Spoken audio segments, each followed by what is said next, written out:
It's 2024 and Gran Turismo 7 has been out for like 2 years now. It's been a great 2 years. There's been some cool updates, a lot of game improvements, and some amazing high-level esports racing as well, but people are still wanting more. Polyphony Digital released a new patch this week for Gran Turismo 7, and our players were crying out for some more GT3 cars, or maybe some GTP cars, and instead we got a Jimny and a Bulgari Mobile and whatever this thing is. People are mad, and maybe rightly so, but what does Gran Turismo 7 actually need to bring it back to the glory days of the real driving simulator? I found 7 things that could save Gran Turismo 7 this year. Let's get into it.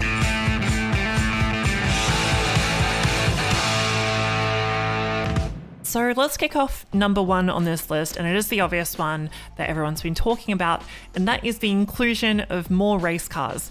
The main series in Gran Turismo that is raced online is Group 3, which is semi-loosely based on GT3 racing in real life, and I'm honestly not the biggest fan of GT3 racing, but I have to admit the diversity of manufacturers and the cars are incredible. Plus, most of the cars look amazing. GT3 is the place to put your race car in if you're a car manufacturer. Gran Turismo 7 has a fair few modern GT3 cars, but also not as many as you'd think. We have cars like the Mercedes-AMG GT3, which is from 2020, which is still up to date, as well as things like the Subaru BRZ, which is raced in the very similar GT300 category in Japan. We also have a bunch of bonkers cars. We have made-up Beetles, Supras, a Mazda rotary Group 3 car, and a Suzuki Group 3 car as well. Alongside that, we have the Porsche 911 RSR, which is actually a GTE car that's been bopped to race in Group 3, and then you have cars like the Ferrari 458 GT3. This is the top Ferrari GT3 car in the game, and while it is, in my opinion, the best Ferrari GT3 car, as it's the last naturally aspirated car, there have been 3 new generations of Ferrari GT3 cars since then, and none have been included in GT7. I think it's 100% fair to say that we need more up-to-date GT3 cars in the game. At the same time though, there are like 27 manufacturers that you can race in Gran Turismo 7.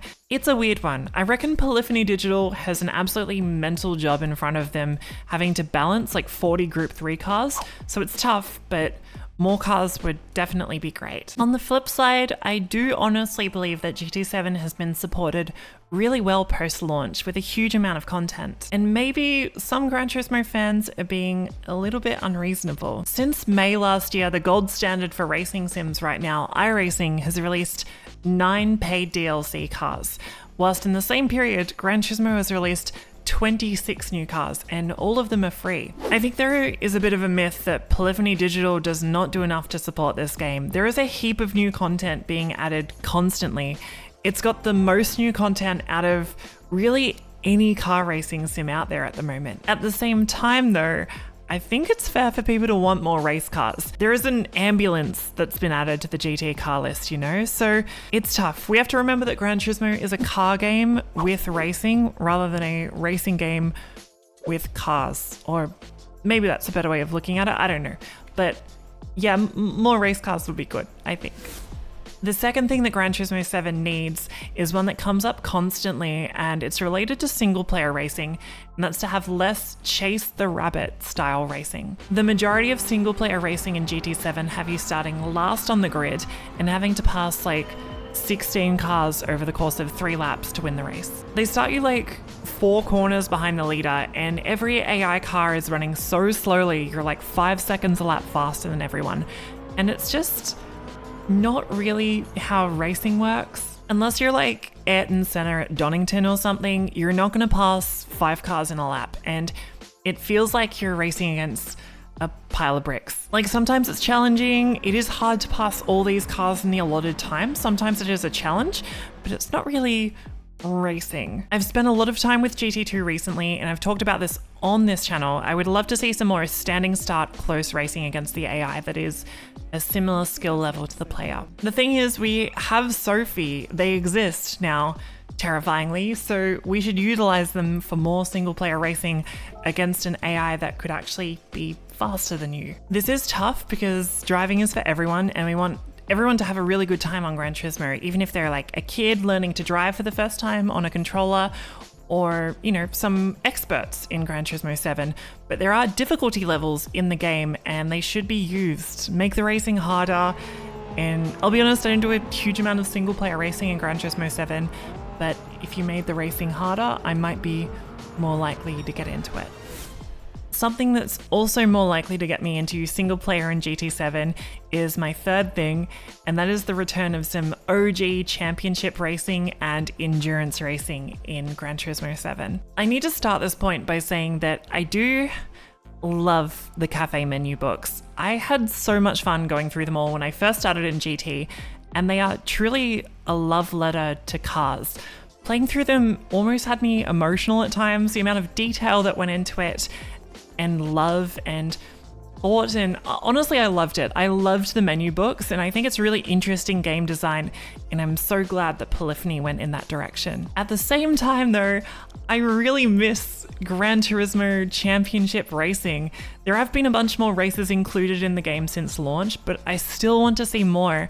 I miss how stylish the menus of like Gran Turismo 3 were, and I want to do Like the Wind or GT All-Stars or similar championships. Another thing that's also missing is more endurance racing. I loved a lot of the old endurance racing in GT games. They had so much identity to them. The 300 kilometers of Grand Valley, or the Seattle 100 miles, or the Trail Mountain 2 hours. Look at the design. A road runs over this mountain. There are endurance races in GT7. There is an entire section of mission mode that was added post-launch with a bunch of hour-long races, but I do miss the vibe of the old Enduros. It used to feel like such an event as a kid. Maybe it's just growing up, but also I miss it as well. Number 4 on this list is going back to all the multiplayer wizards out here, and that is for some spicier online racing. Something that's been called out for a long time is like a daily race D of sorts, or a race that's really long and features lots of strategy, multiple pit stops. I'll be honest, I'm not sure if it's going to be my vibe, but people really want to get stuck into it, and I would love to see that along with much more varied combos. Another personal suggestion here is from back when I used to race World Series, and you can humor me for a sec, but they need to lower the pit delta. I know it's not realistic at all, but in GT Sport at times, the pit transit time was like 6 seconds. So it meant you could come in, change tires, take some fuel, and be out in maybe like only 10 seconds of time loss. I know this doesn't sound like much, but it made the strategy absolutely insane. Like new tires could totally make that delta up in a couple of laps, and it meant that you could run like a 3-stop or a 4-stop strategy in a 20-minute race. It was bonkers, but it was also amazing. I had the most fun ever trying to strategize these races, and nowadays GT has gone into the much more realistic pit delta of like 24 seconds or something. Okay, that's like a personal point, so thanks for listening. But we'll go into point number 5. This one's been requested by my chat a bunch, and that is to make all the tracks drivable in reverse. I'm not like dying for this one, but it'd be pretty cool. All the tracks are already in the game, and you can make them raceable in reverse. Yeah, it's dangerous, but also it's a video game. Who cares? Imagine Bathurst in reverse, it'd be wild. Number 6 on this list has been asked for a lot, and that is the introduction of Pikes Peak into the game as well. Now, I honestly don't think this is going to save GT7 or bring in a huge amount of players to the game, but I do think it would be pretty damn cool. If you don't know Pikes Peak, it is the most popular hill climb race in the entire world. It is a massively long run up the mountainside in America. It used to be a dirt road at points, but it is now exclusively asphalt all the way up. A bunch of super special cars get to race there. As an example, the Suzuki Escudo, which is an absolute classic of GT, is from Pikes Peak, as well as all sorts of other cool cars. According to the Gran Turismo news site, GT Planet, Paul Coleman from Codemasters as well sort of confirmed a few years ago that Gran Turismo has an exclusive license to the hill climb. The hill climb has been previously included in Gran Turismo 2, which had a short section of it included in the game, but imagine if we saw it in GT7. It would be crazy. Another suggestion I've received for new tracks is for Autumn Ring, and I suggest personally Midfield Raceway as well. The seventh and final thing that can make Gran Turismo 7 huge in 2024 is one that is talked about all the time as well, and that is bringing Gran Turismo to PC. Now, I'm going to go a little bit into detail on this one because I honestly think it's highly unlikely we'll ever see this happen. Gran Turismo 7 on PC would open the series up to way more sim racers who are racing on PC. PC is sort of the place for competitive racing games, and I would love to see competitive GT7 opened up to all the PC drivers out there.